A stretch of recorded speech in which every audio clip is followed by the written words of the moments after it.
Vamos ya con un avance de los apasionantes temas que nos esperan esta noche. Queremos hacerlo en la nación más grande del mundo.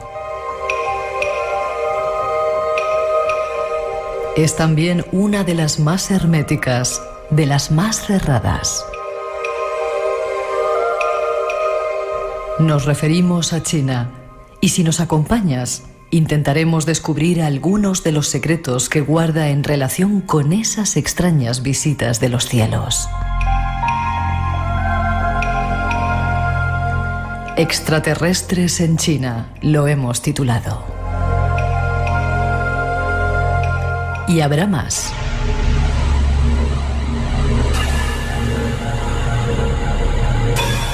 Echaremos un vistazo a los cielos para tratar de conocer qué nos depara este mes de mayo recién estrenado. Y además, historias impactantes de apariciones imposibles en nuestro país.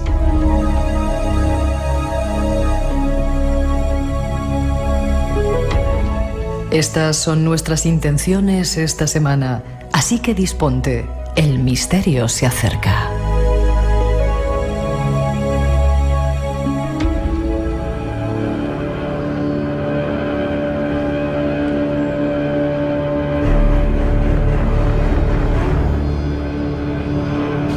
Y para tratar ese tema de actualidad y mantenido en secreto hasta ahora, nos vamos hasta Barcelona a saludar a nuestro primer invitado, nuestro compañero Josep Guijarro. Buenas noches, ¿cómo estás, Josep? Ni hao, muy buenas noches. Quizá habría que decirlo así, ni hao. ¿Dónde estás metido? Claro. Que se te escucha. Estoy en casa. En esta ocasión me pillas en territorio, iba a decir no inhóspito, sino más bien todo lo contrario, juego en casa. Vale, estás en España, no estás por ahí viajando, en tu estudio ese personal y particular, y déjame que te presente. Sí. Por así decirlo, de cuenta atrás, porque esta semana voy a cumplir años, dentro de 3 semanas tengo que entregar mi próximo libro, que es la segunda parte de Coincidencias Imposibles, y porque dentro de 3 semanas, ya hacia finales de junio, estaré de nuevo viajando, en este caso a un país que a ti te encanta. Estoy seguro de que en cuanto te lo diga te va a poner los dientes largos, que es Israel. Me voy a Safed con un grupo de cabalistas y tendré la oportunidad también, como no, de volver a pisar Tierra Santa, de volver a pisar Jerusalén. Qué bien, eres un ser afortunado. Déjame que te presente para quien no te conoce. Yo soy Guijarro, periodista, escritor, reportero de radio, prensa y televisión. Dirigiste durante una década el programa Enigmas y Misterios en Radio 4, Radio Nacional de España en Cataluña. Fuiste redactor de la revista Más Allá y director de Karma 7, además de Rutas del Mundo, y uno de tus últimos libros, Aliens Ancestrales, que a mí me encantó. ¿Cómo está el tema de los ovnis, Josep? Antes de irnos a China. Está súper candente, Miguel. En las últimas semanas se están produciendo avistamientos en buena parte del mundo. Ya no cito los latinoamericanos porque son un auténtico festival, pero paradójicamente, en la misma medida en la que se están ofreciendo un mayor número de filmaciones, ayer mismo tenía oportunidad de recoger el testimonio de le llaman infohunters, es decir, cazadores de ovnis australiano, que tuvo oportunidad, en este caso, de filmar el pasado día 23 de abril y previamente el día 17 de abril de este mismo año, el paso de unos objetos no identificados que casi están a punto de chocar contra avionetas. El hombre que vive en una población, me vas a permitir que no recuerde exactamente la ubicación, sé que es próxima a Sydney, pero es una localidad rural, presta atención a las aerovías por donde pasan los aviones, y muy a menudo en dirección contraria, haciendo giros y ascensiones vertiginosas, observa esferas,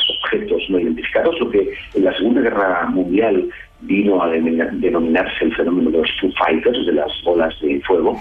Pero lo curioso es que obtiene esas filmaciones mediante una cámara de vídeo, de fotografía-vídeo, una Canon de visión nocturna, por lo que a ojo desnudo él no está observando nada, sino que lo hace a través del night shot de la cámara, del dispositivo de visión nocturna, de la lente infrarroja, que es la que percibe esos objetos, como si estuvieran estaban en otro plano de la realidad que eventualmente se hicieran materiales en un espectro de luz visible como es el infrarrojo.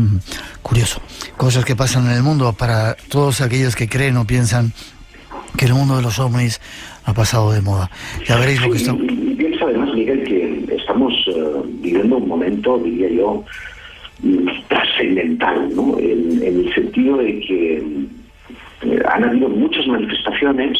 Vamos a hablar hoy de las de China, pero se han producido también en otras partes del mundo, de políticos, personalidades, que ya hoy en día no hablan de presuntos ni de probables, no, dicen los alienígenas estuvieron aquí y lo que es más importante, van a regresar.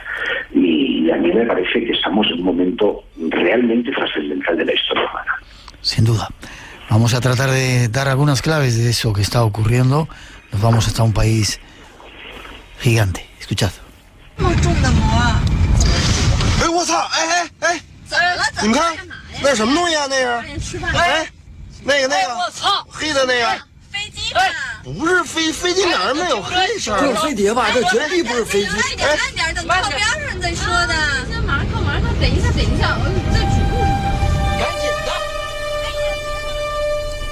Son muchas las personas que asocian los avistamientos ovni con el mundo occidental, pero la realidad es que el continente asiático tiene relatos y casos bien documentados sobre extrañas naves voladoras, así como aterrizajes de naves extraterrestres descritos por científicos.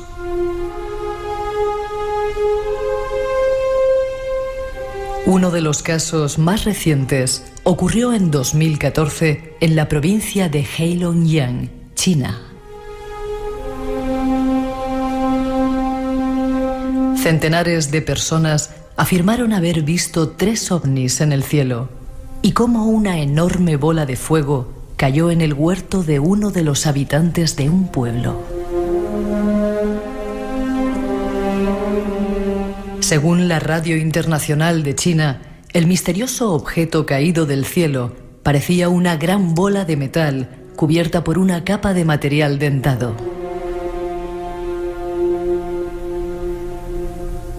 Pero aún es más extraño cuando miles de testigos afirman haber visto con sus propios ojos un ovni. Y esto es lo que ha ocurrido en diferentes provincias de China, después de que aseguraran en las redes sociales haber visto una misteriosa espiral de luz en el cielo nocturno, apodada como serpiente de fuego. ¿Qué está ocurriendo en China? ¿Está siendo visitada por extrañas naves? Nuestro invitado nos da más datos sobre ello. Ahí vamos, Josep, antes de que hablemos de pirámides y de extrañas construcciones que están haciendo, o avanzadas construcciones que se están haciendo en China para buscar la vida extraterrestre, a buscar algunos casos. ¿Qué está ocurriendo? Se ha abierto la información y de repente todo el mundo está viendo ovnis. ¿Los ovnis están visitando ahora esa zona de la Tierra? Bueno, yo creo que lo que ha ocurrido, más que haya variado, digamos, la intensidad en la que se manifiestan estos fenómenos en la República Popular China, es la política del gobierno con respecto a la divulgación de los casos. Es verdad que al menos desde 2012 a esta parte, los noticiarios, los informativos de las principales cadenas de radio y de televisión en China se están haciendo eco de informaciones que tienen que ver con el fenómeno ovni. Básicamente porque en los últimos 5 años se han visto obligados a cerrar 3 aeropuertos, el espacio aéreo, por la presencia de objetos no identificados. Lo que ya es más extraño es que, por ejemplo, un exministro, un alto cargo, un ejecutivo del gobierno chino, afirme disponer de pruebas que confirman que los extraterrestres caminan entre nosotros, no que pueden venir, no, que ya están aquí entre nosotros. Y también ha cambiado la política del gobierno con respecto a quienes han manifestado ser testigos de algún acontecimiento extraño. Te pongo un ejemplo. Un campesino de una localidad china de Bingzhou, la semana en la que el gigante asiático había lanzado la 5ª misión tripulada al espacio, un cohete que se llamaba Shenzhou 10, este campesino pues sube a las redes una imagen suya posando frente a lo que parece un extraterrestre. En realidad era una estatua, un muñeco, ¿no? Pero lo había hecho muy bien, lo había retocado adecuadamente, la había subido a las redes y él estaba allí contando la historia de que era un extraterrestre que él había capturado y que lo había metido en su congelador. Pues bien, las autoridades se presentan en casa de este hombre y le acusan de desorden social por fabricar mentiras y quebrantar el normal orden social. ¿Qué supone esto? Pues supone 5 días de arresto en el que por fin el campesino confiesa que la historia es falsa y que él mismo había construido este muñeco extraterrestre con cartón, caucho y alambres con el propósito de despertar entre los chinos el interés por la ufología y el espacio exterior. Bueno, pues hoy día cualquiera de los chinos que suba un objeto no identificado no solo ya no va a ser detenido, sino que si demuestra que va a haber un estudio sincero y certero acerca de cuáles han podido ser las causas y una asociación ufológica pues parecida a lo que pudo ser nuestro CEIC, lo que pudo ser ADIFO, lo que pudo ser tantos y tantos colectivos de investigación OVNI de nuestro país, recibiría una financiación del gobierno para poder investigar adecuadamente el fenómeno y saber si se trata o no de una nave de origen extraterrestre o, pues qué sé yo, un error de observación, porque no olvidemos que muchos de estos incidentes, prácticamente la inmensa mayoría pueden tener una explicación, que era un 6% de los casos, según los informes que presentan las asociaciones ufológicas, que quedan sin explicación. Bueno, pues esto hoy día, 2016, está siendo financiado por el gobierno chino, y esto es cuanto menos sorprendente.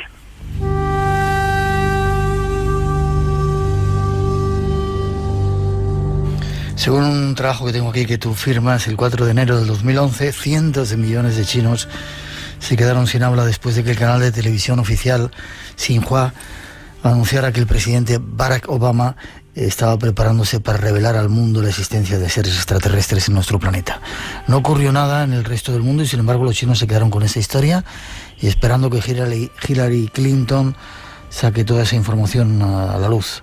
Está empezando a haber una fiebre de los ovnis en China. ¿Están despertando ese fenómeno? Mira, hoy mismo El Confidencial, un periódico digital de gran alcance en nuestro país, hacía una entrevista a uno de los más importantes miembros de la exopolítica a nivel internacional, en el que asegura que, digamos, su lobby, el colectivo Exopolitics, en el que están incluidos exaltos cargos del gobierno, exmilitares, científicos, abogados, en fin, tiene un colectivo de presión importante, está concienciando a la administración norteamericana de que por fin liberen la información que demostraría que los extraterrestres están aquí. Este hombre se llama Stephen Bassett, tiene 64 años y lleva 20 dedicados a presionar precisamente al gobierno para que acabe con lo que él llama el embargo de la verdad. Una conspiración del aparato de seguridad nacional que estaría destinado a tapar la existencia de contactos entre el gobierno norteamericano y las civilizaciones alienígenas. Cuando, en efecto, en 2011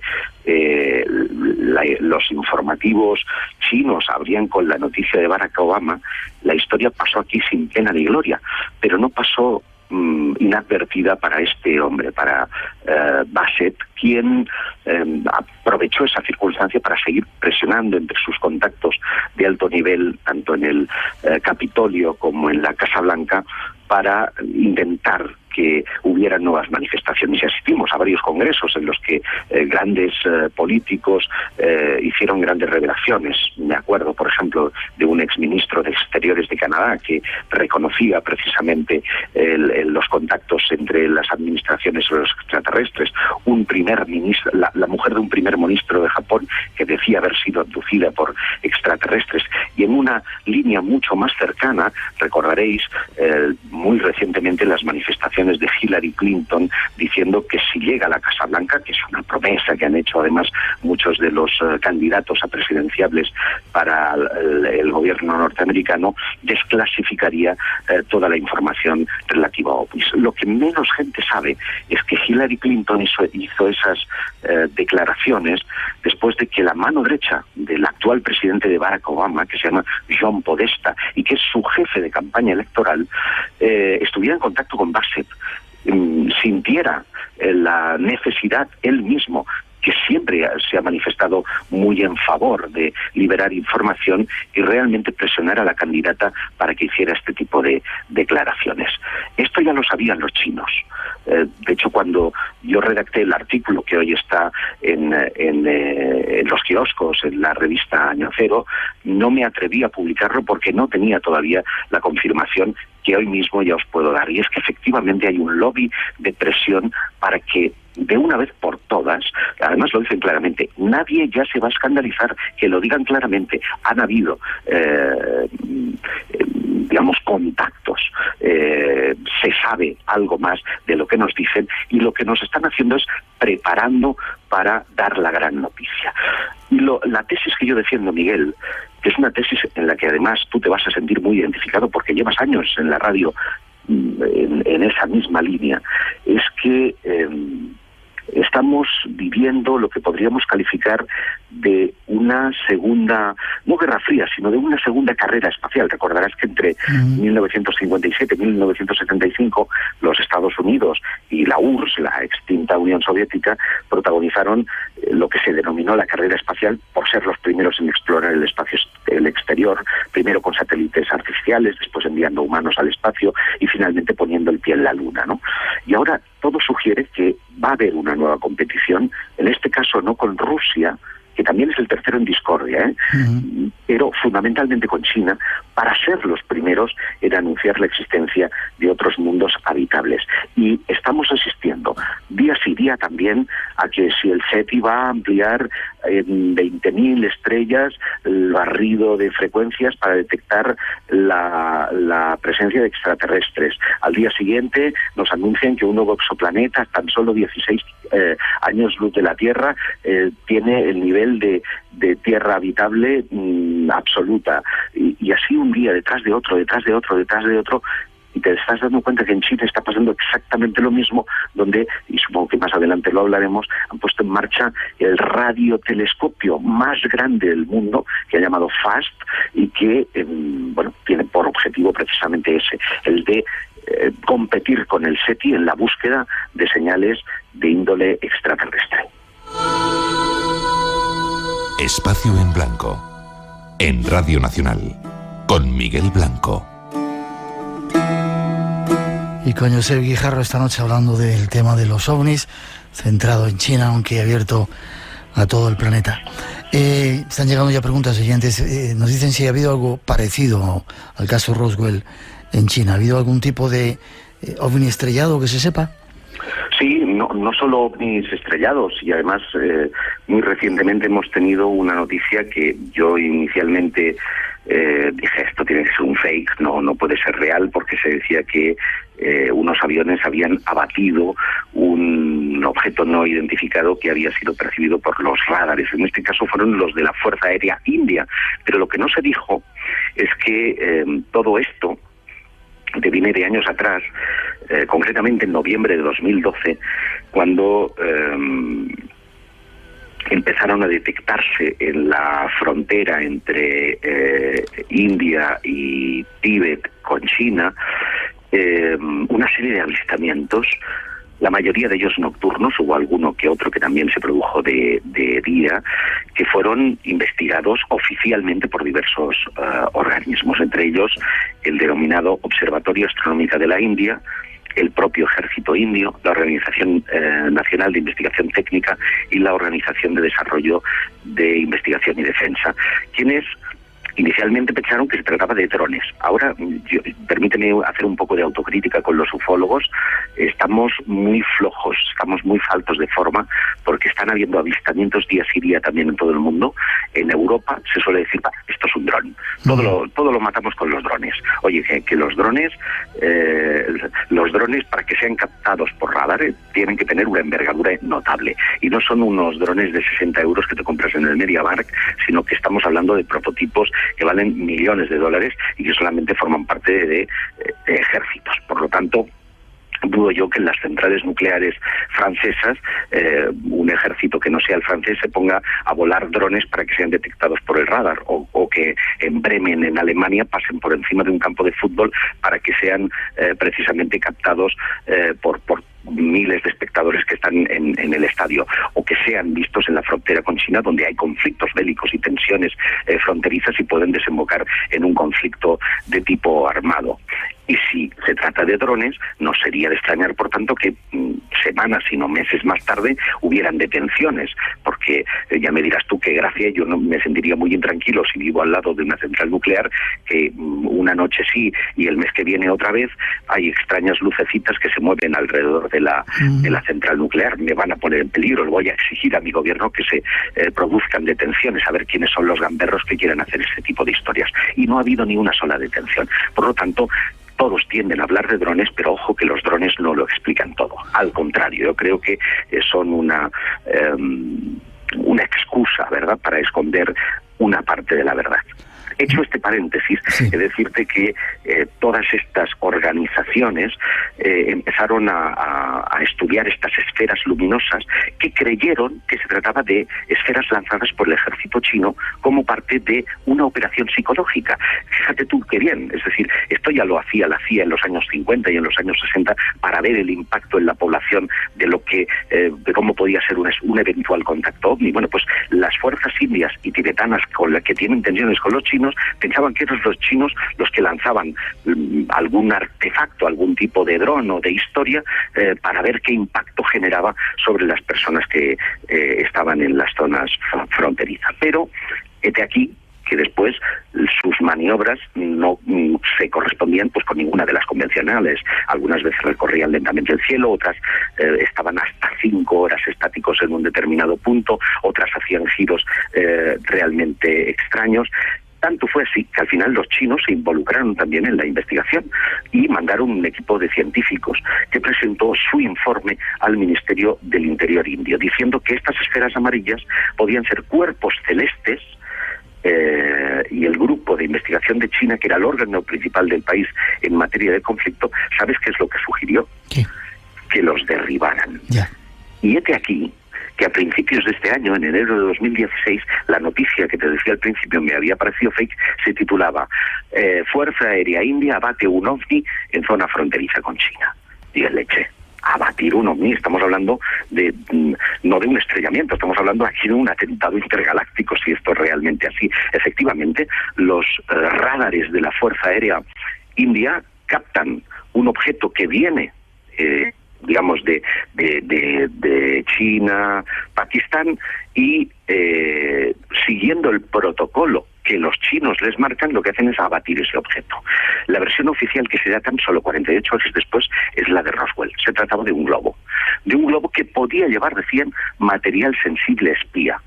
¿Por qué? ¿Para qué? ¿Para espiar qué? Y si van a mandar material espía en un globito, bueno, van a espiar de alguna forma tecnológica más importante, ¿no? Es evidente que hay muchas cosas que están sucediendo que se nos escapan, que pueden tener mucha más trascendencia de la que los medios de comunicación terminan ofreciéndonos, porque básicamente estamos todos un poco atontados con la idea de los drones.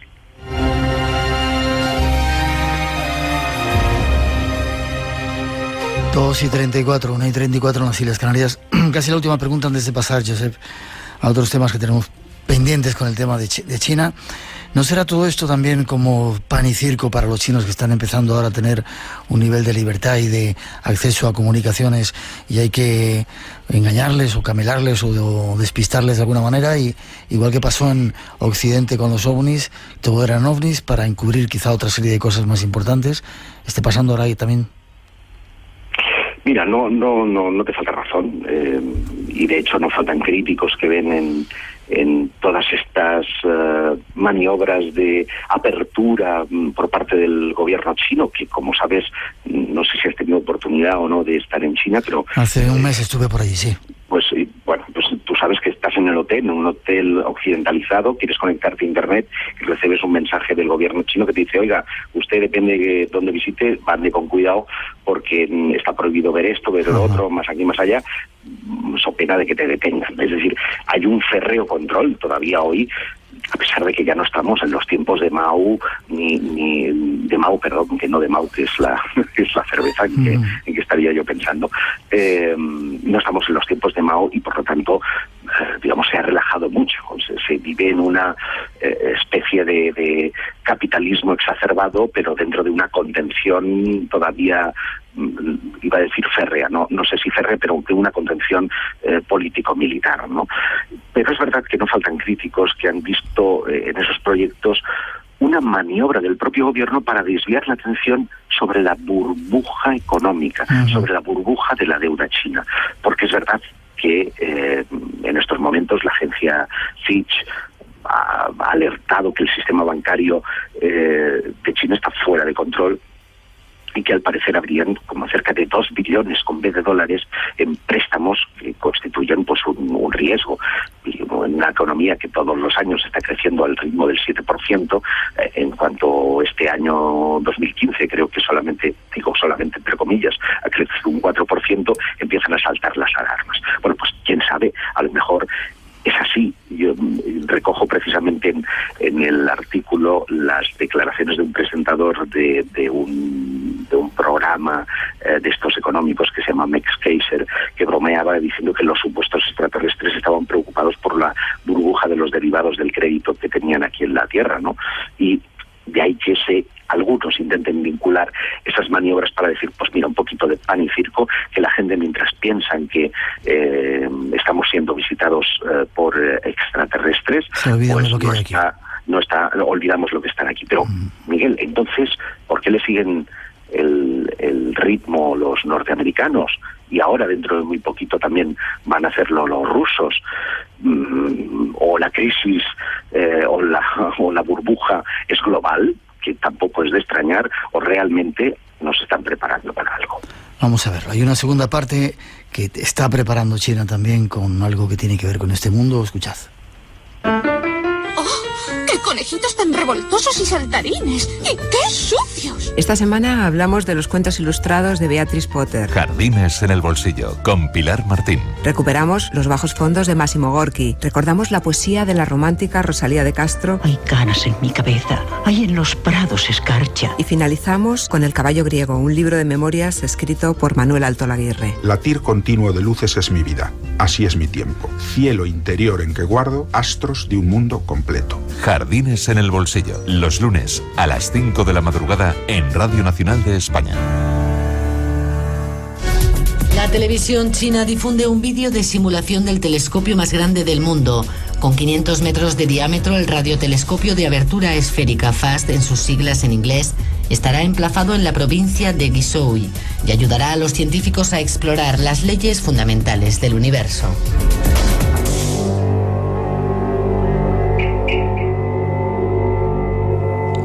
El gobierno chino está construyendo el mayor telescopio del mundo, con el objetivo de ponerse al frente de la búsqueda de señales de vida extraterrestre en el universo.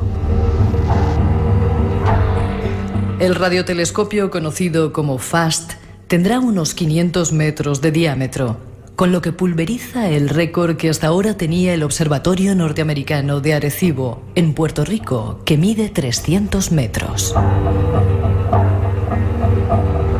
Este gigantesco telescopio está compuesto por unos 4.500 paneles triangulares y estará disponible este mes de septiembre.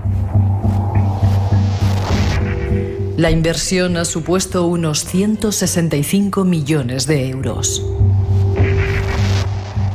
Para evitar interferencias, el país ha decidido desalojar a más de 9.000 habitantes de la provincia de Yishui, que recibirán una indemnización de unos 1.800 euros. El jefe científico del Observatorio Astronómico Nacional chino ha asegurado que FAST será capaz de escanear el doble de cielo que Arecibo y tendrá entre 3 y 4 veces la sensibilidad del Observatorio de Puerto Rico. Por su parte, el director general de la Sociedad Astronómica de China ha dicho que el alto nivel de sensibilidad de escucha de este telescopio podría ayudar a los científicos en la búsqueda de vida inteligente fuera de la galaxia y la exploración de los orígenes del universo. ¿Ocultan los chinos algo más de información sobre la vida extraterrestre? Tratemos de desvelar este misterio. 900-137-137, nuestro teléfono de llamada gratuita por si queréis intervenir. Josep, ¿para qué están montando este radiotelescopio? Quizá para buscar esas señales procedentes de otras civilizaciones exteriores. Para ser los primeros, para adelantarse. Hay una cuestión que no es baladí. A principios de este año 2016, la NASA hizo un comunicado que a todos nos llamó poderosamente la atención, que hacía referencia a que en el año 2025 estarían en disposición de anunciar el descubrimiento, el hallazgo de vida extraterrestre. Los científicos pronto dijeron que era lanzar las campanas al vuelo, que en realidad se estaban refiriendo a vida de tipo microscópico y no a vida inteligente y tecnológicamente avanzada. Pero ya habían lanzado el dardo. Y ese dardo no hay que desligarlo de otros anuncios posteriores, como el del propio director del SETI, en el que dice que si existe un contacto con los extraterrestres, tal vez debamos de cambiar nuestra idea de que no vamos a contactar con seres biológicos, sino con máquinas. En la línea, no nos llevemos tampoco a engaño, no de ordenadores, sino ni de, exploradores, máquinas exploradoras no tripuladas. No. Hablaba en la línea del transhumanismo, es decir,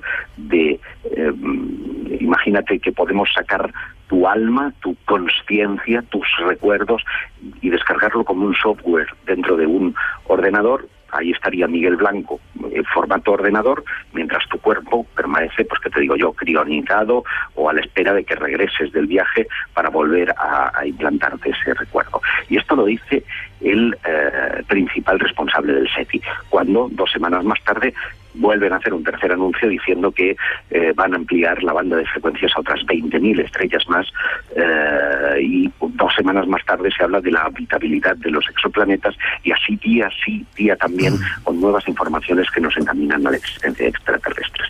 ¿Qué es lo que pienso yo?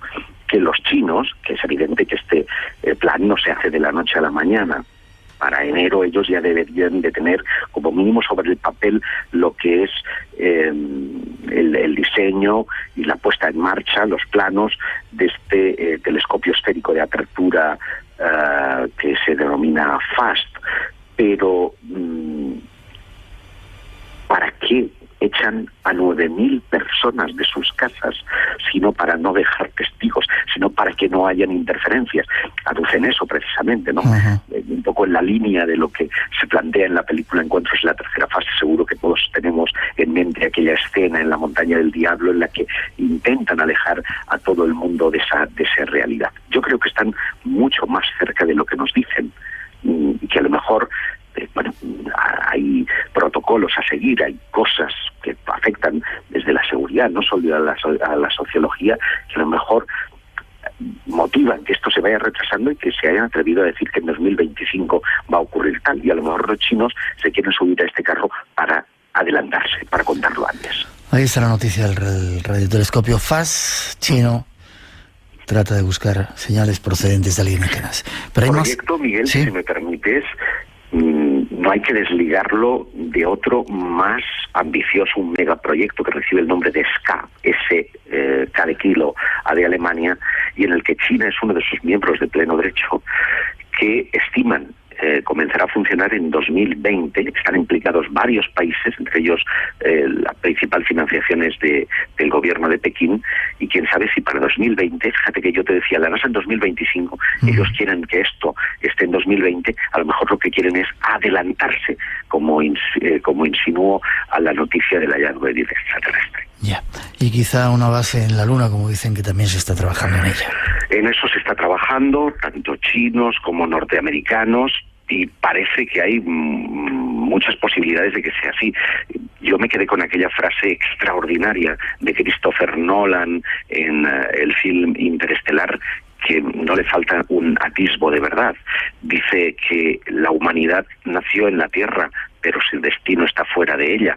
Tarde o temprano nuestro sol se apagará.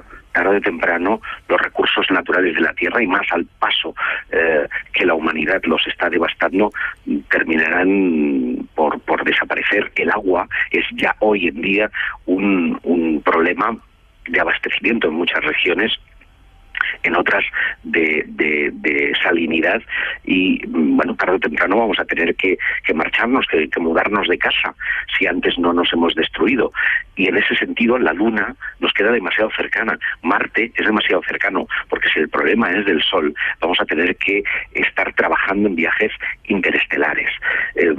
Fíjate que una sonda, este mes de abril, este pasado mes de abril, se cumplían 43 años del lanzamiento de aquellas famosas sondas, las Pioneer 10 y 11, que llevaban consigo sendos mensajes dedicados a los extraterrestres. Bueno, pues están relativamente cercanas, no han llegado a todavía ningún otro sistema solar que no sea el nuestro, ¿no? Están poco más allá de Plutón, y han pasado pues 43 años.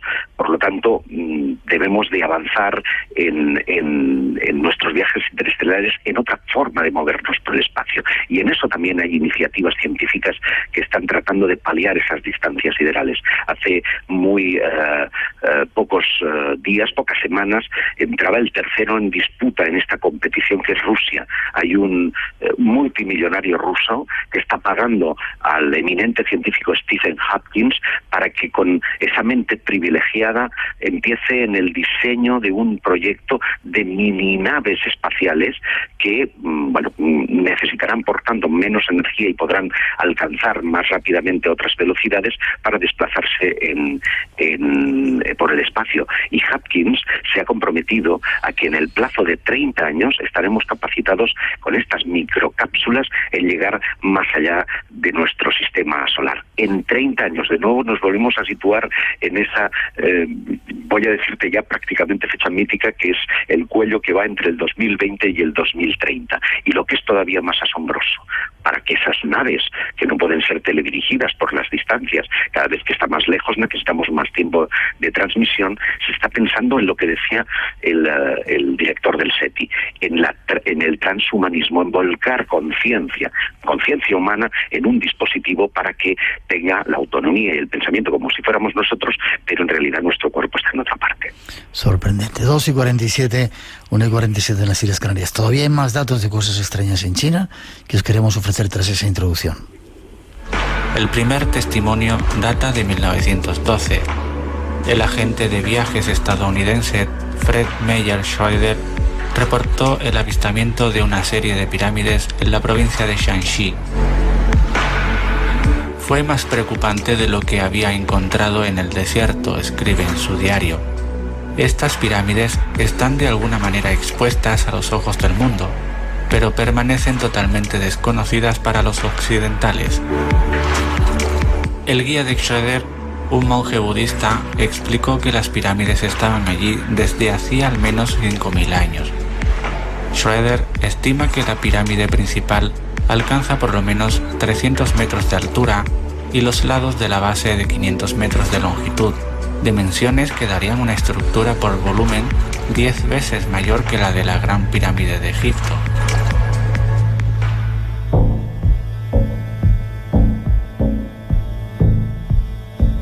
Son testimonios de la existencia de grandes pirámides en China.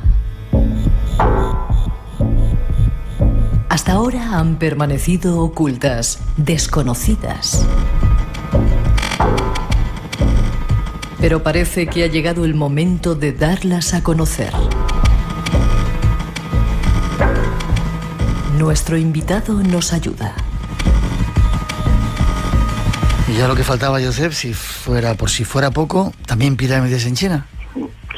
Sí, y hay quien dice, los sociólogos opinan que probablemente todo esta acogida o aperturismo por parte del gobierno y gran acogida por parte del público chino tiene que ver con que la cultura china está más abierta, está más preparada para la idea de una visita extraterrestre.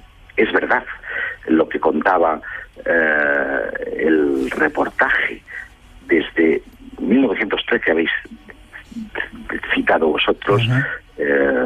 Han habido muchos otros testimonios posteriores en las postrimerías de la Segunda Guerra Mundial, en 1947 ya pasada la guerra, de sobrevuelos de occidentales, de norteamericanos, de comerciantes alemanes, por la zona de Xi'an, detectando no una, sino hasta varias pirámides que siempre negó el viejo régimen comunista que había manejado hasta hace nada con mano de hierro la República Popular China. Se concentrarían en una zona que cuanto menos nos acontece desde aquí, desde Occidente, como muy mítica, porque la pirámide de Xianyang está ubicada en Xi'an. Seguro que os suena. Lo de los guerreros, ¿no? De terracota. Los guerreros de terracota, en efecto. Estos guerreros de terracota fueron realizados durante el reinado de Shi Huangdi, que es un emperador de la dinastía Qin, que se remonta entre el 259 y el 210 a.C. De este personaje de leyenda, que se le apodó el Emperador Amarillo, se han escrito todo tipo de historias, algunas de ellas incluso fantásticas. Pero sí es cierto que desde su gobierno, que empezó prácticamente con 13 años, fueron realizadas las mayores y más importantes construcciones de la historia de China. La más importante que todos tenemos en mente es la Gran Muralla, ¿no? Que, por cierto, yo también la he subido y me llamaron el señor máquina, porque era la caña yo subiendo escalones por la Gran Muralla china. Bueno, como sea, también se desenterró buena parte del ejército de terracota que tú citabas, Miguel, que está en su mausoleo, solamente parcialmente explorado, y que está compuesto hasta el día de hoy por más de 8.000 estatuas humanas, cada una de ellas con sus rasgos propios, con docenas de caballos, de carros. Todo esto se descubrió en 1974. Pero una de las más espectaculares y seguramente más desconocidas, aquí no nos llega esa información porque tenemos un problema idiomático, ¿no?, entre el chino y el español, o entre el chino y el inglés, o cualquier otro, es lo que describe el historiador, Seumat Chien. Este historiador no es un historiador reciente, es, por así decirlo, nuestro Heródoto. Él vivió entre el 135 y el 85 a.C. y habla de que este emperador empleó a 700.000 trabajadores, fíjate bien que suma, 700.000 trabajadores en la construcción de una pirámide en el monte Lisham para hacer su tumba, cerca del mausoleo donde está su tumba y donde se descubrió ese ejército de terracota. Hablamos de 700.000 trabajadores, por lo tanto, esa pirámide, no reconocida oficialmente hasta hace muy poquito tiempo por el gobierno chino, era una existencia real. De hecho, se pudo fotografiar a finales de la Segunda Guerra Mundial por un piloto llamado James Grossman, que estaba realizando una misión de abastecimiento, y al pasar por allí echó una serie de fotografías de lo que le pareció una pirámide, pero el emperador, para esconderla, lo que había hecho era cubrirla de arena y plantar árboles, de manera que lo que parecía era una montaña, pero en realidad lo que escondía era una pirámide, seguramente la más grande del mundo, tanto en longitud como en altura, de 400 por 300 2:54. Déjeme que hagamos un recuerdito de lo que va a haber después, aunque te quedes unos cuantos minutos después de la noticia, ¿vale? Esta noche, en Espacio en Blanco. Sigue siendo un misterio, pero ahí están las pruebas cada vez más evidentes. Está muy claro que del universo solo conocemos un 5%, el otro 95% no lo conocemos, ni las energías que se mueven, pero esas conexiones existen. Está muy comprobado cómo Mercurio rige el sistema nervioso, cómo rige las comunicaciones. Las antiguas civilizaciones ya hablaban de él. Mercurio es el Tot de los egipcios, es el Hermes de los griegos, es el propio Mercurio de los romanos, ¿no? Vicente Casaña, y algo que va a ocurrir este próximo lunes que no tenéis que perderos y que estamos avisando. Josep, 2 minutitos, 3 para una pausa y luego continuamos con otro tema, 10 minutitos contigo. Los habitantes de las aldeas cercanas a esa zona de la pirámide ya recordaban que sus antepasados narraban los avistamientos de grandes barcos que surcaban los cielos y empleaban la pirámide como un punto de aterrizaje. ¿Es cierto? Así es, sí, eso es lo que cuentan, lo que me trasladó mi amigo Javier, porque yo no sé decir su nombre en chino, y que, bueno, recientemente hasta un científico de los que ha estudiado la construcción, que se llama Yang Ji, de la Academia China de Ciencias Sociales, no dudó en afirmar públicamente que la hipótesis extraterrestre es comprensible y que merecía ser investigada por los medios científicos para demostrar si realmente era verdadera. A mí, desde luego, como occidental, ya me gustaría que mi gobierno, que una pues universidad o estamento oficial se pronunciara con tanta rotundidad con respecto al tema de los ovnis en la antigüedad, ¿no? Y está relacionado con la pirámide de Xiangyang, que es mucho más grande que la de Puebla, hasta ahora considerada la más grande del mundo, y también que la de Keops. Y es curioso, y esto es poco conocido, dispone de 3 aperturas, de 3 cuevas, con aperturas triangulares, en la que han detectado tubos de un color rojizo, como si fuera oxidado, y que pasan por encima, a pocos metros de la montaña, hasta llegar prácticamente a un lago que está en la cercanía.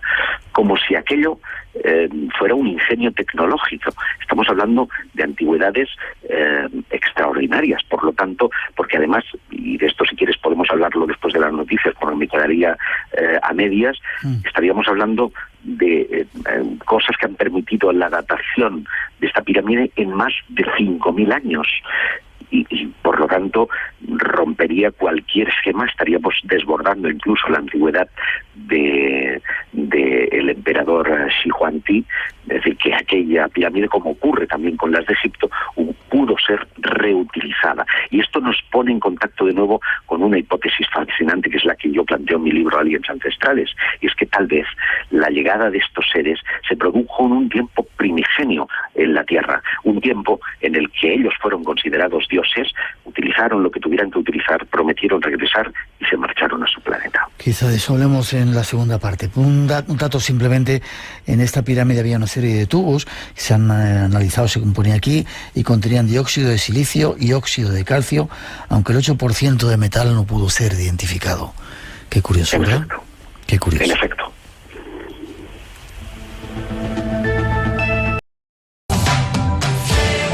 Hola, buenas madrugadas, son las 2:08, 1:08 en las Islas Canarias, y es el momento de echar a andar un nuevo viaje del espacio en blanco por esos mundos del misterio que aquí nos gustan. Tenemos hasta las 4, las 3 en las Islas Canarias, y estás en Radio Nacional.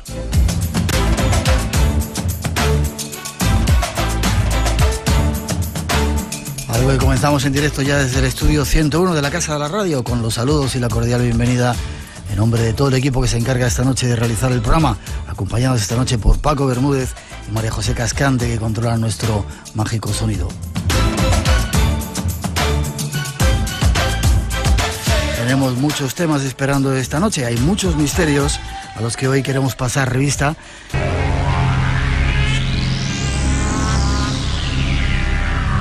Han pasado muchos años desde que comenzó esta historia, y esta noche, a petición de muchos de vosotros, queremos volver a pasarle revista, y para ello tenemos a 2 invitados especiales. Buenas noches, José Juan. Hola, buenas noches, Miguel. José Juan Montejo, licenciado en Derecho y en Criminología, y quizá uno de los máximos expertos en esta investigación del tema humo. Gracias por la presentación, Miguel. Lo que te mereces. Te lo agradezco doblemente. Bueno, por lo menos en relación con el tema humo, sí que es una cuestión que llevo estudiando, investigando desde hace unos cuantos años, y bueno, pues yo he sido uno de tantos que ha aportado ahí su granito de arena a intentar esclarecer algunas cosas. ¿Y por qué el tema humo? ¿Por qué te llamó la atención? Bueno, pues eso me llamó la atención desde que era muy jovencito, en la época de adolescente, porque en cierta ocasión cayó en mis manos un libro que, bueno, ya habéis mencionado en la entrada. El caso perfecto. Un caso perfecto en ese caso. Antonio Rivera, por Antonio Rivera y Rafael Farriols, un personaje, bueno, ambos muy importantes en el desarrollo de esta cuestión. Y aquello a mí me llamó tanto la atención porque se presentaban dos sucesos o avistamientos ovni en las proximidades de Madrid, de mi ciudad, tanto entonces como ahora. Y claro, con una serie de circunstancias, de testimonios múltiples, de huellas físicas, hasta de fotografías, ¿no?, del ovni, que en el segundo de los casos, en el de San José de Valderas, se habría fotografiado, y todo ello pues se presentaba como un expediente o un dossier, pues la verdad, importante, impresionante, ¿no? Y para alguien aficionado a estas cuestiones de la posibilidad de existencia de vida extraterrestre y del fenómeno ovni, que ya me llamaba a mí la atención, como para pasar de mero espectador de programas de radio o de televisión o lector de libros o revistas, como para ver o investigar por mí mismo si algo de lo que había leído, en concreto en este libro, era cierto o no, pues se me presentaba una oportunidad, no de irme a investigar o a estudiar un caso ocurrido en otro país o a un montón de kilómetros de mi ciudad, sino en mi propia ciudad. Ya, y eso, por eso te metiste, ¿no? Déjame que salude también a otro compañero, sí. David Cuevas, licenciado en periodismo también. Buenas noches, David. Hola, ¿qué tal, Miguel? Buenas noches. Bienvenido al programa. Pues bien hallado. Y al equipo, bueno, estás con nosotros ya. Dime una cosita, ¿por qué te interesa a ti el caso Humo? Pues el caso Humo me interesa porque es un caso que lo tiene prácticamente todo, ¿no? Primero, uno de mis asuntos favoritos, por no decir el que más, el que para mí es misterio de misterios, como es el tema OVNI. Luego se mete en servicios secretos. Hay una serie de ramificaciones que yo creo que unen el tema Humo con la sociología, que yo creo que quizás es lo más interesante. Es decir, es un compendio de cosas que, bueno, empezaron, como bien decías, en los años 60 y aún prácticamente, aunque haya gente que no lo sepa, aún continúan. Por eso quizá hemos vuelto a retomar el tema. Saludar a unos amigos que han venido a vernos. Gracias por estar por aquí con nosotros. Nos vamos a dar datos del tema humo. Hay mucha gente joven que se ha metido en estos temas que no lo conoce. Y yo, que lo viví desde el principio, tengo tan mala memoria que tengo que recordar un montón de cosas extrañas que ahí sucedieron. Esta es parte de la historia. Era la primera semana de febrero de 1934. Un barco de bandera noruega navegaba por aguas del Golfo de Terranova. A bordo iba un grupo de científicos para realizar algunos experimentos de comunicación a larga distancia por medio de la reflexión de ondas de radio en la ionosfera. Un tren de ondas hertzianas usadas en la prueba habría cruzado la ionosfera, perdiéndose en el espacio con resultados imprevisibles. 14 años después, dicen las primeras crónicas sumitas recibidas por Fernando Sesma Manzano y su grupo, esas ondas fueron captadas por científicos del planeta Humo, los cuales comprendieron que se trataba de una señal inteligente distinta al confuso ruido galáctico. En otra de sus cartas, los sagaces y huidizos sumitas dicen que en enero de 1949 del calendario terrestre, una flotilla de 3 naves, con 6 tripulantes en cada una, partió de Humo rumbo a nuestro sistema solar. Primero exploraron Neptuno y pronto comprendieron que las comunicaciones que habían recibido provenían de ese pequeño planeta azul al que llamamos Tierra. El 28 de marzo de 1950, a las 4 de la mañana, las 3 naves sumitas, según la crónica llegada a manos de Fernando Sesma Manzano y del ingeniero Enrique Villagrasa, otro de los integrantes del Grupo de Madrid, aterrizaron en un sitio desolado. situado a 13 kilómetros de la ciudad francesa de Digne y a 8 de la aldea de La Javie, cerca de la frontera con Suiza. De acuerdo con documentos recibidos por el comisario Dionisio Garrido y la funcionaria de la Embajada de Estados Unidos, Alicia Araujo, esos primeros tripulantes se multiplicaron en la Tierra, adoptaron por mutación la forma humana y ahora ya resulta imposible precisar su número. Son los primeros datos de esta extraña y apasionante historia, pero hay más. Antes de nada, decían esta información que, bueno, supuestamente llegaron a la Tierra, se juntaron entre nosotros y ya no se distingue. ¿No seréis vosotros alguno de ellos? No, porque en principio no somos altos y rubios, ¿no? Eran altos vayamos y rubios. teñidos. Sí, en aquellas cartas se describía, claro, la tipología física o la anatomía de estos extraterrestres de Unmo, y se decía que correspondían al tipo nórdico.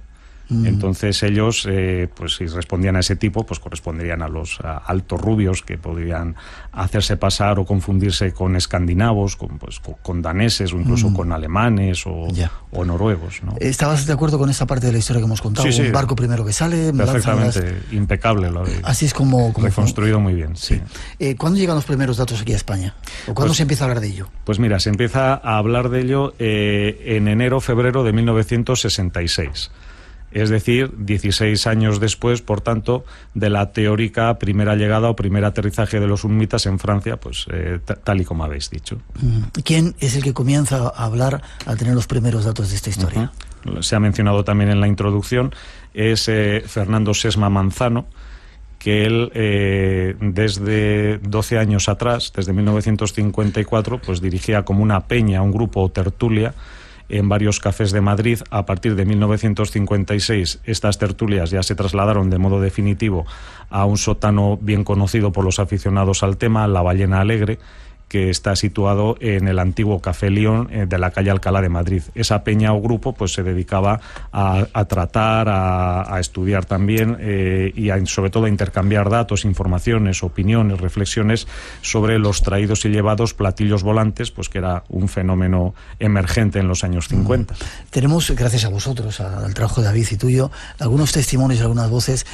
Vamos a escuchar al propio Fernando Sesma hablando acerca de esos supuestos seres y lo que iban a hacer. Aparte de este ruido, de esta especie de descrédito que puede producir el aceptar estas tonterías, conviene que subraye una cosa. El hombre del espacio, yo no voy a decir que está ni que no está, porque eso es utilizar una lógica de dos dimensiones muy pobre que tenemos nosotros los seres humanos. Habría que hablar largo y tendido de algo verdaderamente maravilloso, que es su lógica de 4 dimensiones o tetralógica.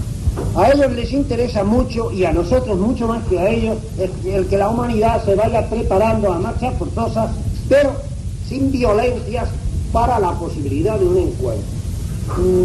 En este proceso de preparación, en este bombardeo ligerísimo, en esta aurora que se está preparando para llegar a un día que siempre he dicho, cuando dicen es que he dicho 1972, es que he dicho 1970, es que no hay un día, no hay una hora H, porque estos señores no son exhibicionistas, no son violentos, es decir, que el proceso ha empezado desde bastante tiempo.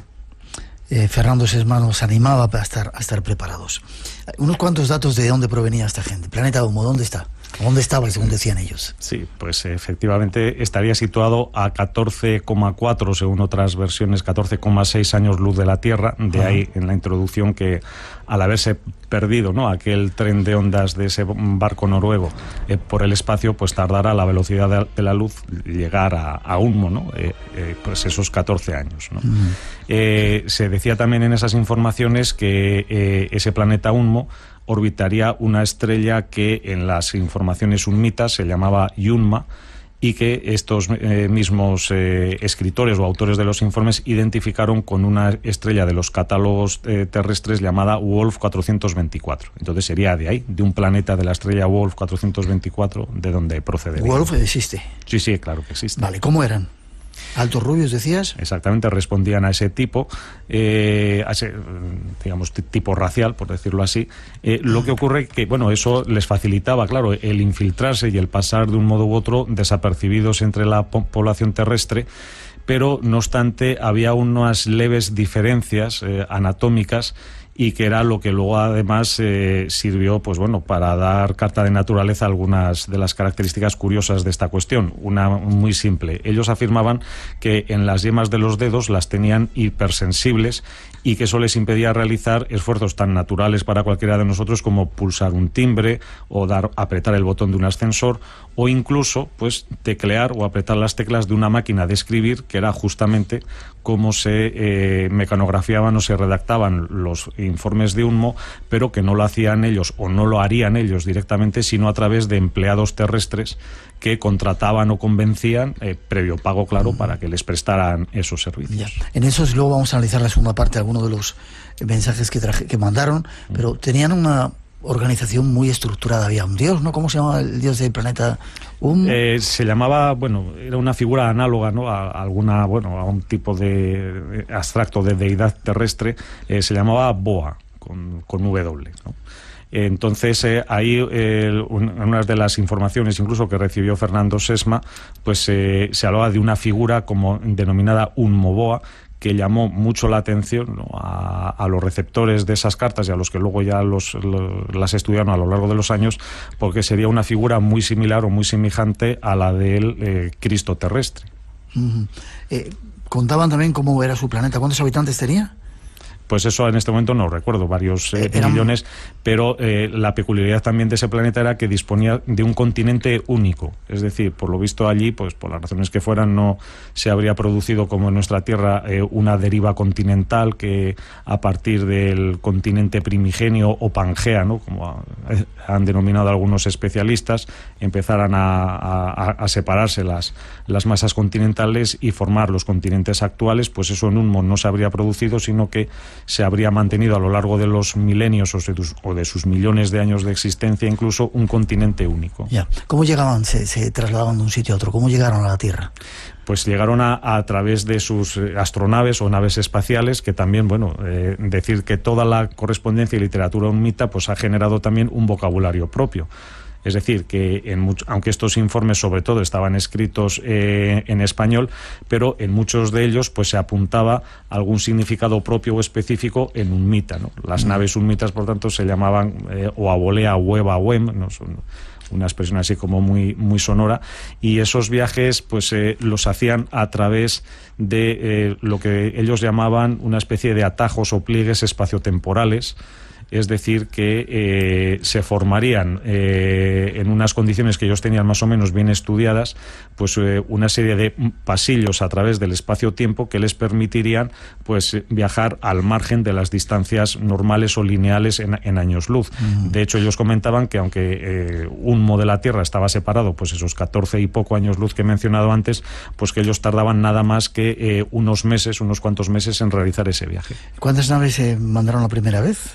Tres naves, como habéis dicho. 3 naves con 6 cada uno de ellos. Es decir, 18 hubieran llegado a la Tierra la primera vez. En marzo de 1950, como habéis dicho, sí. Ya. Una historia apasionante, tiene todos los ingredientes, ¿eh? Sin duda. 2:25. Hemos dado los primeros datos, 1:25 en las Islas Canarias. Queremos daros todavía, aportar alguno más y luego tratar de sacar conclusiones.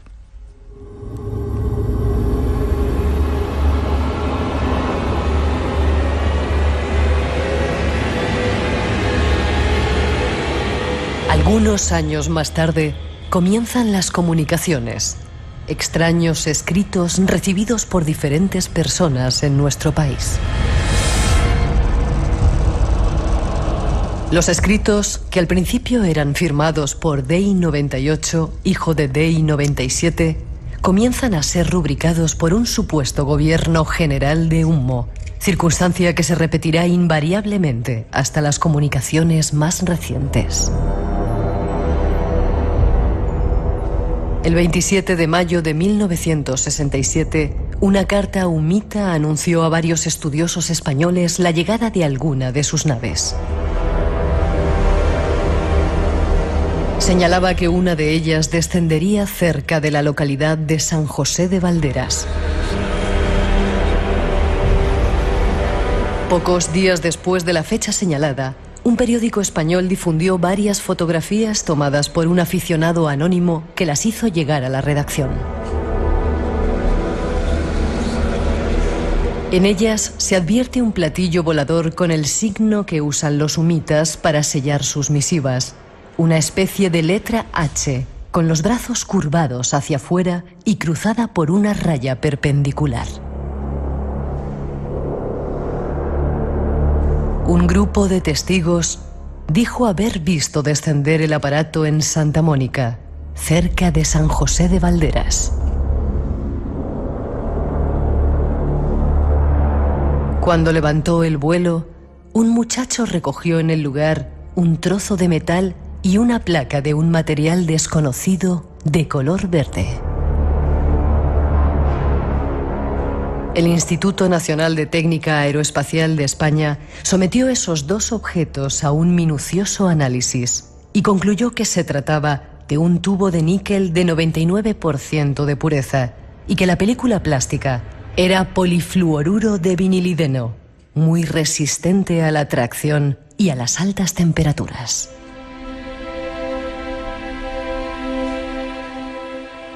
Eran, sin duda, materiales aeronáuticos.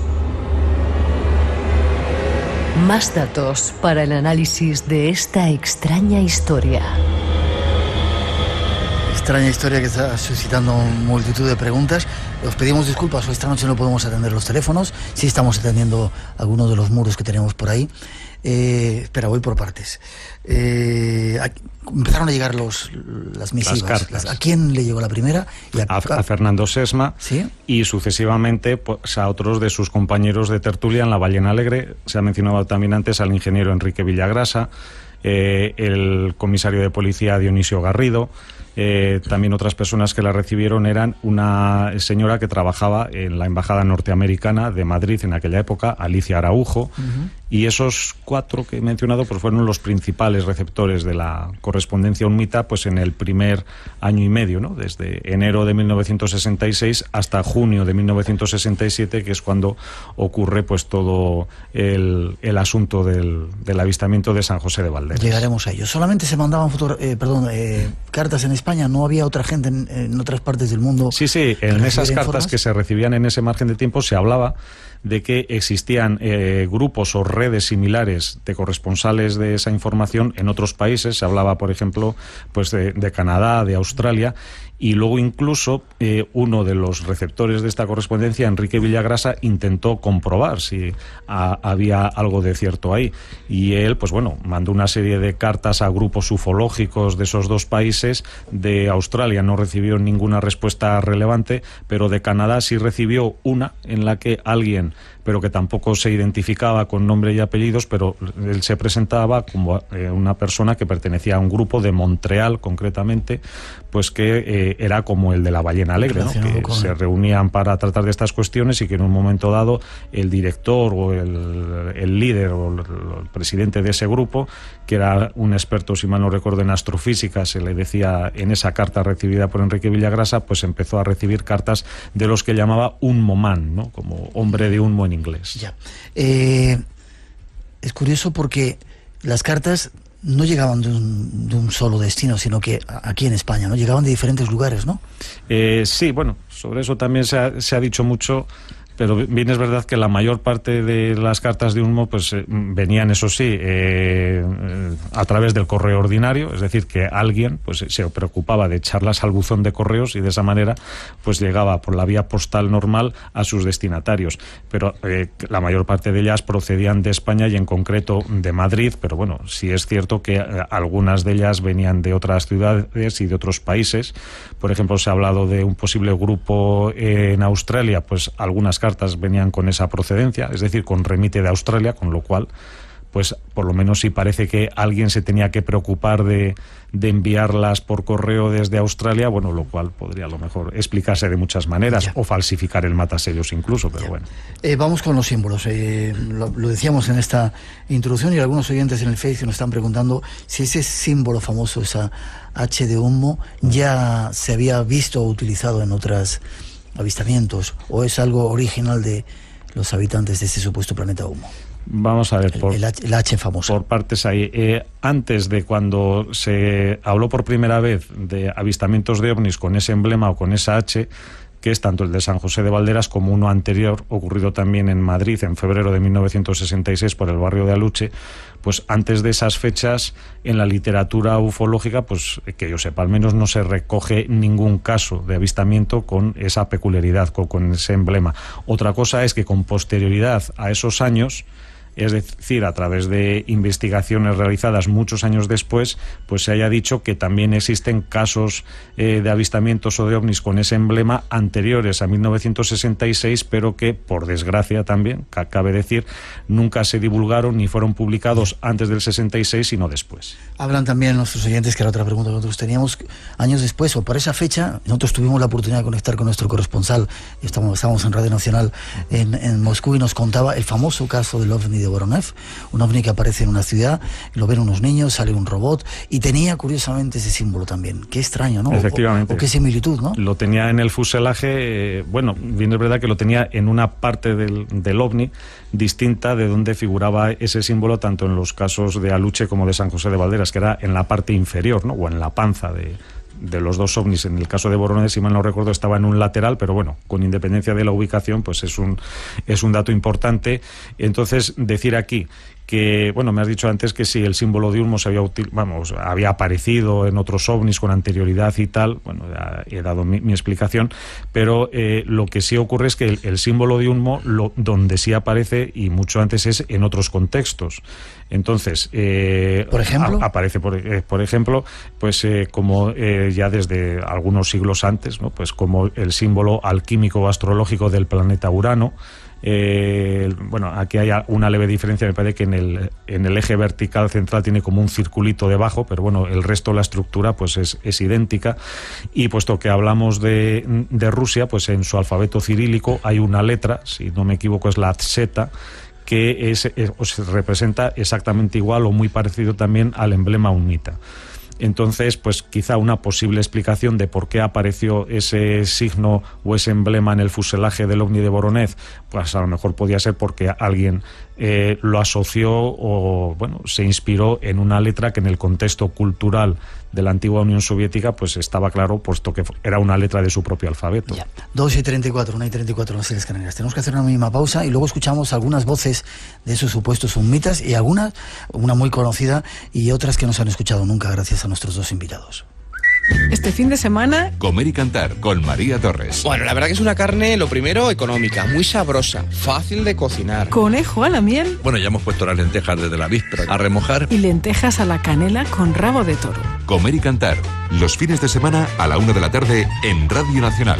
Las recetas en rtve.es.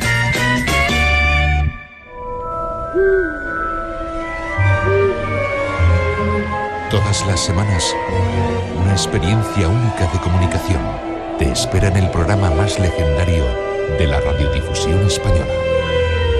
Espacio en Blanco. Radio Nacional, con Miguel Blanco. Esta noche pasando revista a uno de los casos más apasionantes e increíbles que tienen que ver con los extraterrestres. Otra pregunta más antes de empezar a escuchar ya esa voz de los humitas. Hubo un caso de avistamiento en Aluche. Correcto. Recuerdo que nosotros hacíamos el Espacio en Blanco entonces y lo estuvimos siguiendo, y luego hubo el de San José de Valderas. Así es, así es. En ese segundo avistamiento de San José de Valderas, donde aparecía la nave, supuesta nave con esa H famosa. Sí, es el caso de las fotos, ¿no? Las fotos tan conocidas que muchos de los oyentes... Luego hablamos de las fotos. Vale. Teóricamente quedaron restos, como decíamos aquí, de fluoruro de poli no sé qué. Sí, al revés, bueno, es difícil. Polifluoruro de vinilo o polifluoruro de vinilideno. Vinilideno. ¿Es cierto eso? Que dejaron esos restos ahí, esa nave que aterrizó en San José de Valderas. Bueno, lo cierto es que esos restos se presentaron efectivamente. Otra cosa es que se localizaran realmente en el escenario o en las proximidades del aterrizaje de Santa Mónica, como se ha comentado antes, y que, bueno, para los oyentes que sean de Madrid o conozcan Madrid, Santa Mónica es un pequeño barrio de campamento realmente, ¿no? Y donde se produjo el aterrizaje fue en las inmediaciones de un rancho-restaurante que existía por aquellos años, desapareció no hace tanto, pero bueno. se llamaba La Ponderosa. Entonces, en las inmediaciones de este rancho-restaurante, por la zona de atrás, parece ser que es donde habría aterrizado aquel aparato, aquel ovni de Unmo, y allí sería donde se habrían recuperado esas muestras. Pero el problema de aquí, como tantas veces ocurre con este tema, es que los testigos o los que realmente podrían haber recuperado esas muestras y haber luego declarado, pues sí, fue fulanito, menganito, tal vecino o vecina del barrio de Santa Mónica o de Campamento, pues eso nunca se llegó a averiguar. Supo, ¿no? Lo que ocurrió es que, de modo anónimo, a través de uno de los posibles testigos e incluso fotógrafo del ovni de San José de Valderas, esta persona, que se hacía llamar Antonio Pardo, bueno, pues hizo aparte una pequeña investigación para buscar otros testigos del ovni que él había visto y que, según se decía, había aterrizado a unos cuantos kilómetros de Valderas, y entonces en esa encuesta de este caballero pues recuperó, al parecer, estos restos, tanto metálico como en concreto eran 2 tiras de plástico que al parecer se decía que las tiras de plástico estaban dentro de una cápsula o tubito metálico que, junto con otros, habría dejado abandonado el ovni pues al aterrizar o al levantar de nuevo el vuelo. Como digo, los restos sí que existieron. Se hicieron llegar a un investigador de Barcelona muy conocido en aquellos años, Marius Lleguet, ¿no?, uno de los mayores expertos y divulgadores del planeta Marte.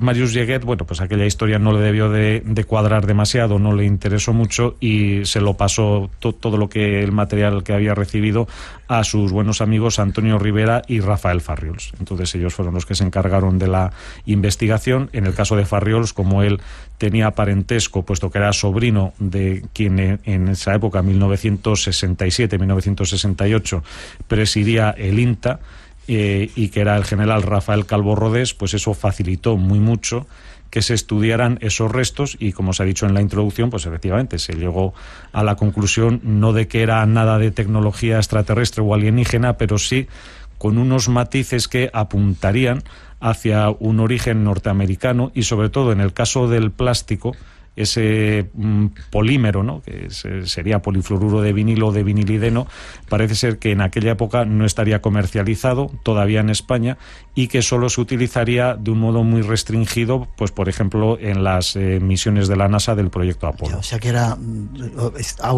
aeroespacial, como decíamos antes. Sí, el plástico al menos sí. Vamos al tema de la fotografía. Curiosamente, esa fotografía se veía por muchos sitios, ha circulado el ovni. Años después, Manuel Carvallal y yo hicimos la prueba para tratar de demostrar que esa fotografía podía ser falsa. Cogimos una maqueta, se ve mi mano por allí, no lo hicimos con mala intención, pero te contaba antes que cuando pasábamos por ahí la gente nos insultaba. Sí, los vecinos se enfadaban un tanto. ¿Cómo se enfadaban con nosotros? Sí. Nos decían de todo menos bonito, pero hicimos esa fotografía, ¿no? Y es muy curiosa, yo he comparado las dos fotografías, la que hizo Manuel Carvallal con mi mano por ahí y la maqueta y la otra, y se parecen mucho, ¿eh? Sí, pero bueno, alguien podría decir que el hecho de que se parezcan no significa que se hicieran o se elaboraran de la misma manera. Nosotros no tratábamos de demostrar nada, sino bueno, de ver cómo podía ser. Déjame que empezamos a escuchar esa famosa voz de Lumita, porque no solamente había cartas, sino que empezaron con llamadas telefónicas. Exactamente. Vamos a escucharla. Me ha dicho usted últimamente que no formulen, desde luego yo les voy a transmitir los saludos a todos los hermanos que estamos aquí reunidos, efectivamente. Pero ¿me ha dicho usted alguna cosa más? No formulen. Perdón, no formulen, no entiendo la palabra siguiente. No formulen preguntas a sus hermanos. ¿Sí? Reunidos.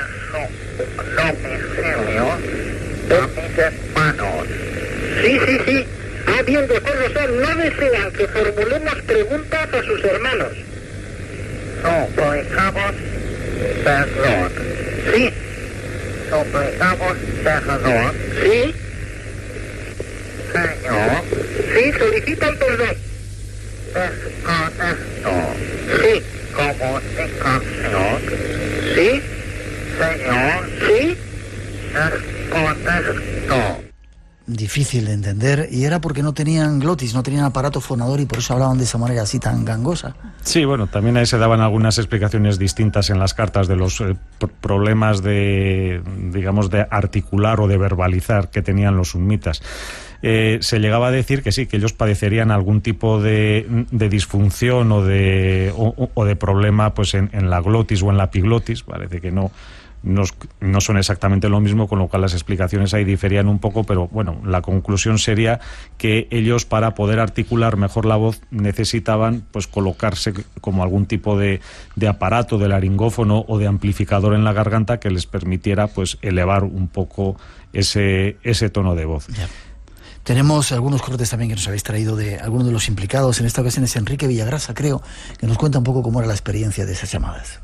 Me acuerdo que un día la criada que teníamos no estaba yo en casa y llamaron y preguntaron por mí con esa voz gangosa, extraña, y entonces ella identificó que era, cuando vine dice, le ha llamado el señor del planeta. Todo eso lo tengo anotado en alguna de estas carpetas.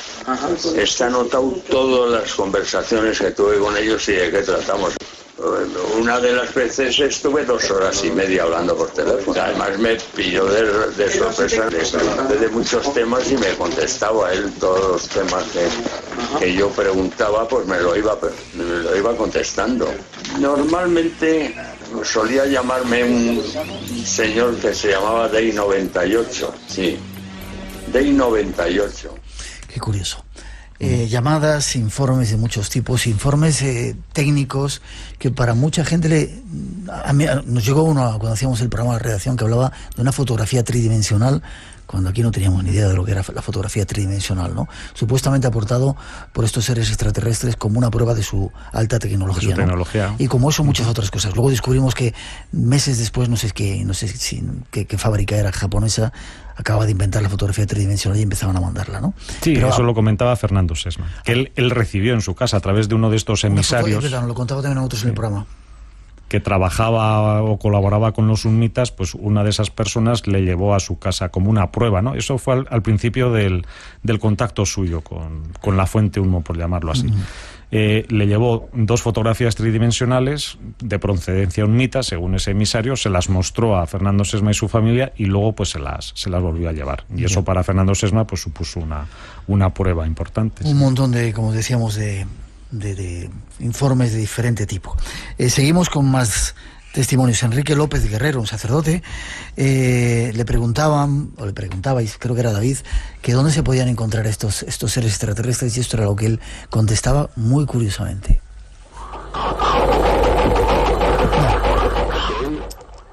Espera, vamos a dejarla de todas formas. ¿Ponemos la de Enrique? Sí, nuestros compañeros buscan esa. Pues la respuesta es muy sencilla. No lo sé. Desde luego, seguro que en su planeta. Ahora, por aquí es probable que ya no estén. No digo que no sea seguro, porque es que en todo el tiempo que llevan examinándonos, pues todas las cosas que podían interesarle de nuestra civilización, de nuestra tecnología, y a ellos sobre todo lo que más interés tenían de nosotros era nuestras artes del espíritu, como ellos le llamaban, en donde nos consideraban muy superiores a ellos. Es decir, pintura, escultura, arquitectura, música, literatura. Ellos se quedaban embelesados ante nuestras obras de arte. Y nos dicen, casi medio en broma, medio en serio en sus informes, ¿no? Si tienen alguna probabilidad de encontrarnos en algún sitio, visiten vuestras hemerotecas, museos y los conciertos, que allí nos pueden encontrar. Qué bonito esto que decía, ¿no? Sí, sí. Que el ser humano realmente tenía entrañable, sí, cosas para aprender. Aquí está toda la historia desarrollada, y sin embargo, en un momento determinado surge alguien, o se empiezan a tener algunas dudas, ¿Fue un fraude toda esta historia? Pues es la gran pregunta.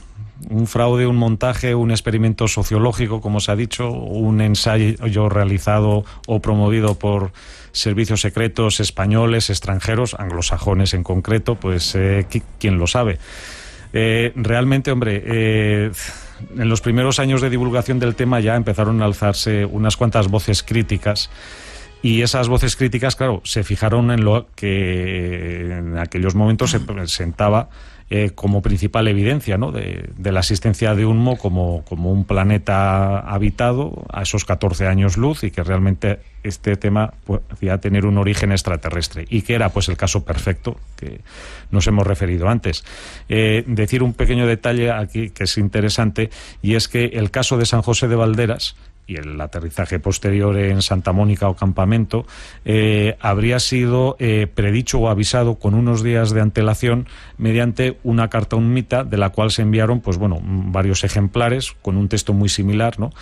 Algunos de estos corresponsales, pues prácticamente la mayoría de los que hemos comentado que empezaron a recibir esas cartas. Uno fue Fernando Sesma, otro Enrique Villagrasa, otra fue Alicia Araujo, y creo que hasta hubo una cuarta carta de estas avisando del caso de Valderas a Dionisio Garrido. Antes de que aterrizara ese supuesto ovni, ¿no? Sí, y antes de que se publicase la noticia en la prensa de Madrid, efectivamente.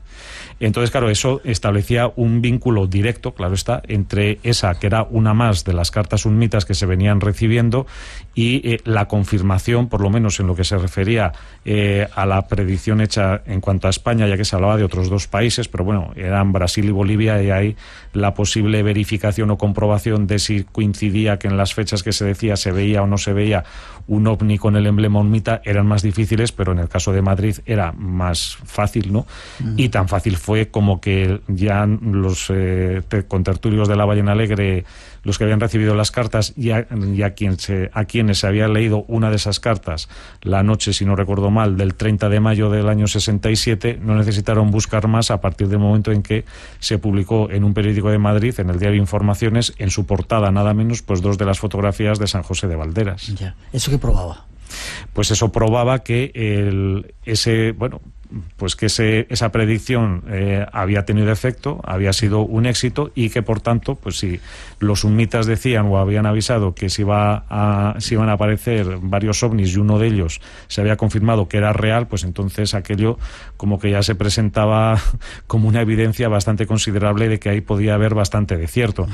Se presentaba no solo una evidencia testimonial o testifical de pues los varios testigos tanto en Valderas como en Santa Mónica que afirmaban haberlo visto, sino sobre todo esa prueba gráfica. Entonces decía yo antes que se alzaron unas primeras voces críticas que se fijaron en la idoneidad o en las características de estas fotografías, y entonces pues ya empezaron a hacer sus estudios, sus análisis, un poco, con una línea distinta de los autores de Un caso perfecto, y esas primeras voces discordantes pues ya apuntaron que aquellas fotografías desde luego no eran tan seguras ni tan veraces como se había afirmado, sino que al contrario había elementos bastante consistentes para considerar o sospechar que se trataba de un mero montaje o trucaje fotográfico efectuado a partir pues de juntar o de pegar 2 platos de plástico por sus bordes, pintar o adherir o pegar con pegamento, me es igual, el símbolo de Unmo. Nosotros lo hicimos mucho mejor, pero bueno. Sí.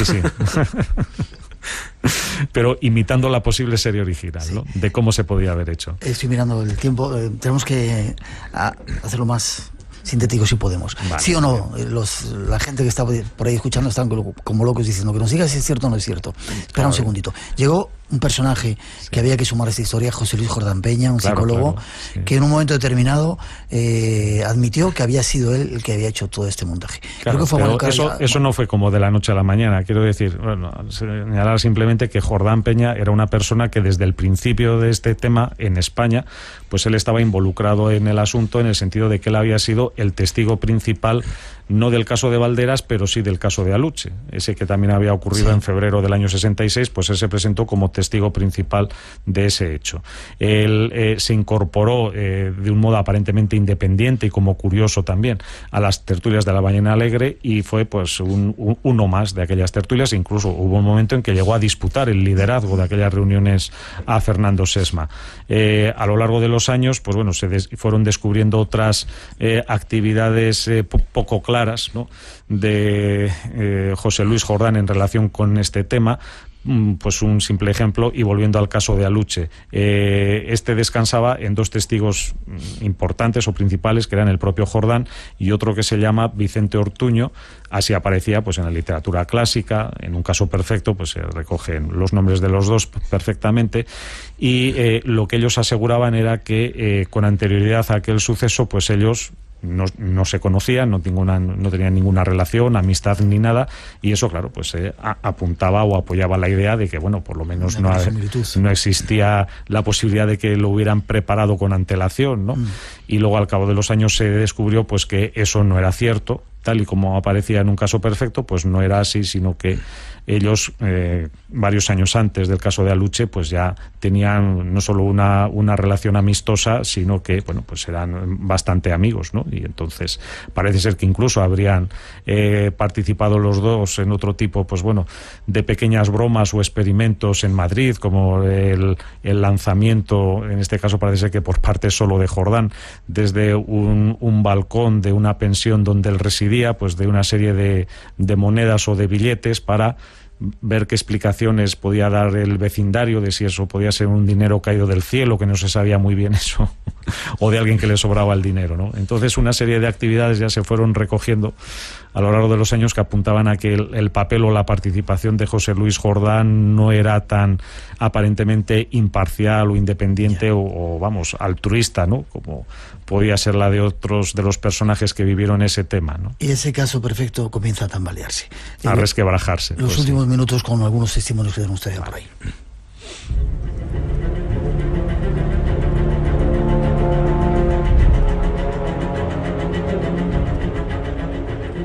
Han pasado muchos años desde que aquellos primeros informes, visitas, fotos, contactos sembraran las dudas entre los investigadores y la opinión pública. Muchos creen que el caso perfecto ya está resuelto. ¿Fue todo un burdo fraude montado por el psicólogo José Luis Jordán Peña? Aún quedan muchas dudas.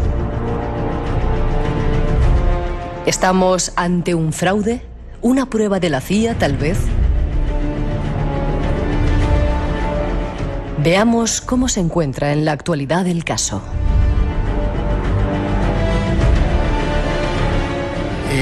¿Cómo se encuentra el caso?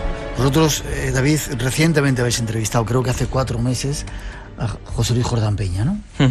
Efectivamente, es la segunda vez y además con la pues inestimable compañía de José Juan Montejo, que tenemos la ocasión de hablar con él, ¿no? Y son muchísimas las preguntas que se le plantean y la verdad es que cada vez más contradictorias las respuestas que él nos da a cada una de nuestras preguntas, con lo cual es un tipo cuyas conclusiones o cuyas teorías son cuando menos cuestionables, ¿no? Debido principalmente a este hecho, y nos comentaba muchas cosas, ¿no? Algunas de las cuales, bueno, pues yo creo que vamos a escuchar ahora un pequeño corte en el que él explica, habla de una serie de núcleos. Bueno, él ya evidentemente se sigue reconociendo, eso no varía, como el autor. Incluso ella habla en muchas ocasiones de autor único en varias tandas del caso, aunque también reconoce que ha tenido ayuda. En algunas ocasiones incluso ha dicho tener ayuda de los servicios secretos. Lo va cambiando, digamos, que la procedencia de esos servicios secretos en función de quien le entreviste o con qué frecuencia de tiempo. Pero es un personaje, desde luego, la mar de extraño, Jordán Peña. Un pequeño dato para que os hagáis una idea de quién estamos hablando. Una de las cartas, no sé si se puede atribuir a él o no la autoría, pero desde luego entra dentro del perfil de lo que él siempre habla como experimento sociológico. Él envía carta a una serie de remitentes diciendo que hay una suerte de hecatombe nuclear cercana y que por tanto va a tener que elegir solamente a una o dos personas de confianza. Inequívocamente o independientemente de las personas que ellos aprecien o que quieran salvar de esa hecatombe, tiene que ser una o dos personas. La explicación que tenía esta carta era que, bueno, pues digamos que ateniéndonos a esos supuestos experimentos sociológicos, quería comprobar cómo reaccionaba la persona que recibió una carta como esa y en la cual creía a pies juntillas. Era un tipo que le gustaba mucho hacer experimentos sociológicos. Escuchemos mínimamente su testimonio y dejamos las voces de esos extraterrestres, supuestos extraterrestres, para después. Vamos a escucharle. En mis informes de humo encontraréis verdaderas realidades. Las falsedades que hay en humo. ¿Cómo escribí humo? Escribí humo con parte de los conceptos, son cualquiera estudioso las sabe, y algunas son imaginativas. Vamos a llamar núcleos, les llamo núcleos. Núcleos A, núcleo B y núcleo C. Núcleo C hace mucho tiempo que lo he dicho, la falacia. Los núcleos eran para informarnos una cosa importante. Qué curioso, esta música anuncia que casi tenemos que marcharnos. La voz que tiene es porque sufrió tuvo un ataque hemipléjico en 1988. Ya, y por eso se quedó así. Hasta ahora, la conclusión que sacamos es que el único responsable de la historia de humo era José Luis Jordán Peña. O el principal, cuando menos. Que había inventado, ¿no? En 30 segundos, cuando nosotros seguíamos esta historia en aquel tiempo, nos llegó esa noticia también, incluso Jordán Peña confesó a Manuel Carballal y a mí que había sido él, ¿no? Pero nos parecía un trabajo ingente para una sola persona, la gran cantidad de informes y todo eso. ¿No crees que debe de haber algo más detrás? Sí, por lo menos más personas aparte de José Luis Jordán Peña. Eso sin duda, eso sí lo creo yo también. Y aparte de los pocos que han secundado o que le han secundado en esas afirmaciones. Yo creo que hay otras personas implicadas y cuya identidad pues todavía no ha salido a la luz. Sin embargo, David, en 10 segundos el tema humo continúa todavía. Decías que no ha muerto, ¿no? Sigue habiendo informes. Prueba de ello es que seguimos entrevistando incansablemente, aunque se contradiga mucho, a José Luis Jordán Peña, y esperamos volver no solamente a él, sino a otros tantos testigos de aquella época que aún siguen vivos y que nos cuenten precisamente sus impresiones de lo que, bueno, pues en su día era extraterrestre y aún hoy, según muchos de ellos, sigue siéndolo, independientemente de lo que diga José Luis.